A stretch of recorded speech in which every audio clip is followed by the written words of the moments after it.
অঙ্কটিতে বলেছে একজন দোকানদার প্রতি হালি ডিম 25 টাকা দরে ক্রয় করে প্রতি 2 হালি 56 টাকা দরে বিক্রয় করলে তার শতকরা কত লাভ হবে। তো প্রথমে আমাদেরকে বের করতে হবে সমাধান। এক হালি ডিমের ক্রয় মূল্য, এক হালি ডিমের ক্রয় মূল্য কয় টাকা? 25 টাকা। এই যে প্রতি হালি ডিম 25 টাকা, মানে এক হালি ডিমের দাম হচ্ছে ক্রয় মূল্য 25 টাকা। এখন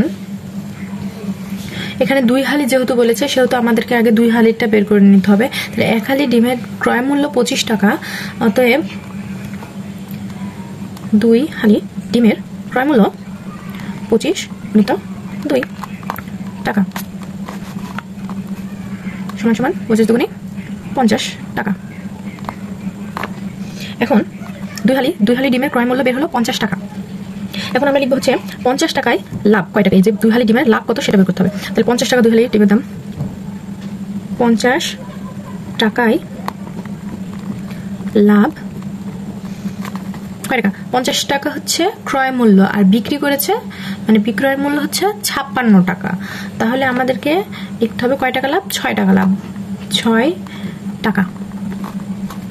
অতএব 1 টাকায় লাভ হবে 6 ভাগ 50 টাকা। আবার এখানে এখন শতকরা বের করতে হলে 100 টাকায় লাভ হবে 6 গুণ 100 নিচে 50। এখন কাটাকাটি করতে হবে, কাটাকাটি করলে 50 দুগুণে 100 আর 6 দুগুণে 12 টাকা। তাহলে লাভ হচ্ছে 12%। উত্তর তাহলে লাভ 12%। শতকরা চেয়েছে সেই জন্য শতকরা হচ্ছে পার্সেন্ট।